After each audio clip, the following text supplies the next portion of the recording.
Snow had a way of swallowing the world until all a man could hear was the sound of his own heart. That night it fell slow and steady, blanketing the plains until even the fence posts leaned under the weight of winter. Rufus Thundertrail rode alone, his sorrel mare's breath rising in ghostly plumes. 30 years behind him, most of them spent on the far edges of the map, and he still felt like a stranger in his own shadow. The saddle creaked with each step, and somewhere under that silence, he heard it, an irregular splash, too soft to be a beaver, too sharp to be the wind. He reined in, scanning the river that ran black against the snow's white glow. At first there was nothing, just the glassy surface reflecting the pale moon. Then a ripple, then a hand, small, pale, thrashing weakly before vanishing under. Curiosity rooted him for a breath. Who in God's name would be in that river tonight? But hesitation had no place out here. He swung down, boots crunching over the crusted snow until the bank gave way beneath him and icy water closed over his legs. The current fought like a thing alive, clawing at him, dragging at his coat. His hands burned with cold as he reached under, fingers finding hair tangled with ice. He pulled, lungs aching, the weight heavier than it should have been for someone so slight. When she broke the surface, her lips were blue, her eyes closed. For a moment he thought she was already gone. He staggered to the bank, dropping to one knee as he laid her down on the frozen earth. Her skin was cold as the river itself. He pressed his ear to her mouth. No breath. His chest tightened. A stranger's death would be nothing new to this land, but something in her face made him refuse that ending. He set to work, forcing air into her lungs, his own breath tasting of iron and smoke. Then a cough. Small, wet, but alive. Her eyes cracked open, dark as wet earth, searching his face as though she knew him. She whispered something in a tongue he didn't understand. The sound was soft, almost a sigh. Above them, snow began to fall harder, erasing their footprints faster than they could be made. He wrapped her in his coat, feeling her shiver against him. "You're all right now," he muttered, though he couldn't tell if it was for her sake or his. Lifting her into his arms, he started toward the faint glow of Ash Hollow's lamps in the distance. The cold clawed at his lungs with each breath. She was lighter than she looked, but each step sank deep into the drifts, slowing them both. When they reached the first buildings, shadows moved behind frosted windows, watching. At the saloon door, Maeve Holloway stood framed in lamplight, hands on her hips. "Lord above, Rufus, what be you dragged in?" Her voice was sharp, but her eyes softened when they fell on the girl. "Upstairs," she said, stepping aside. "Sheriff won't like it, but it's warmer than the street." Rufus carried the girl up narrow stairs that smelled of pine soap and stale whiskey. Behind him, boots creaked on the step, another set, slow, deliberate.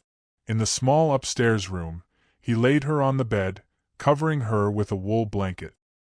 He turned to find Sheriff Elijah Crow in the doorway, his weathered face unreadable. "You find her in the river?" Rufus nodded. The sheriff's gaze lingered on the girl's bruised arms, the beadwork of her dress. "She's not from around here. Not safe keeping her." Rufus met his eyes without blinking. "She's breathing. That's enough for now." Crow's mouth pressed into a thin line. "Some things ain't meant to be saved, Thundertrail." He left without looking back. When Rufus turned, her eyes were open. They were clear now, steady, and they watched him with a strange kind of patience. He poured water from the pitcher, held it to her lips. She drank, her fingers brushing his for the briefest second. Outside, the wind rattled the shutters, whispering like an old enemy. Days passed in the rhythm of small things. He mended her torn dress with stitches clumsy but sure.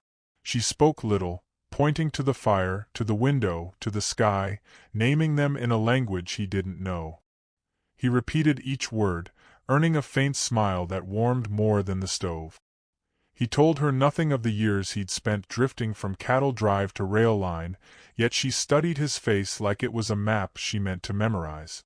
From the street below, Silas Boone leaned against a hitching post, watching. His smirk carried the kind of trouble a man could smell before it stepped through the door. Rumors began to curl through town like wood smoke, that the girl was a chief's daughter, that men were looking for her. Maeve pulled Rufus aside one morning, her voice low. "Silas and his kind won't just leave her be. You watch yourself." Rufus didn't answer, just cleaned his Colt and set it within easy reach. One evening, when the snow lay deep and the air had the sharp taste of coming trouble, Rufus walked with her along the frozen river. The sky was low, the light already fading. 3 men stepped from the trees, their breath steaming in the cold. Silas was at the front, his grin wide. "Evenin', Thunder Trail. That's a fine bit of gold you got there. Thought I'd relieve you of it." The words curdled in the air between them.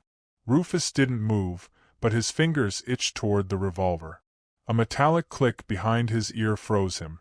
The fight was short, brutal. He slammed his elbow into the man behind him, sending him sprawling, then tackled Silas into the snow. A gunshot cracked the night, and the river ice splintered under the echo. Nokomis, he'd learned her name now, snatched a dropped knife, cutting the rope one of them tried to throw over Rufus. Another shot, and heat seared his side.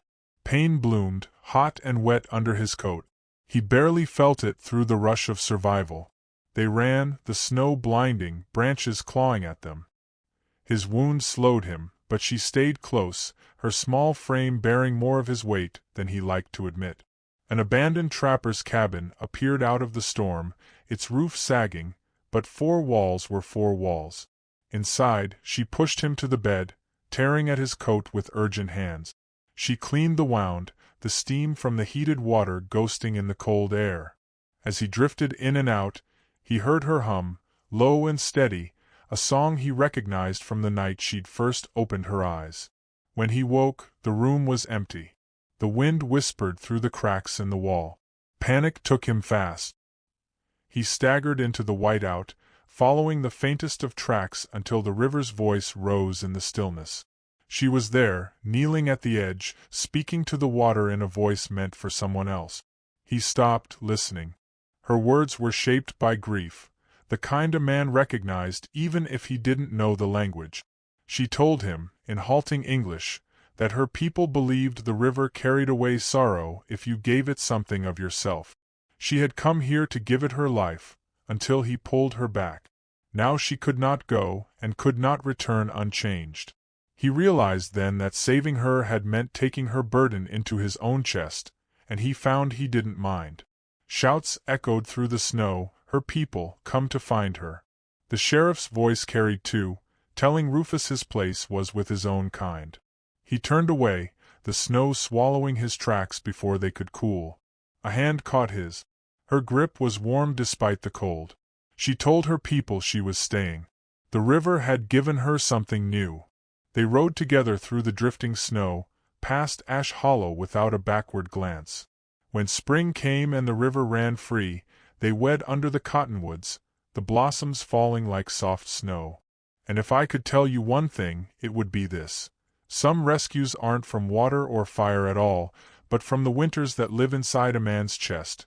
And if you're lucky, the one you save will be the only warmth you'll ever need. If this journey through snow, danger, and unexpected love has stirred something in you, saddle up with us for more. Hit subscribe and ride along for the next tale waiting just beyond the horizon.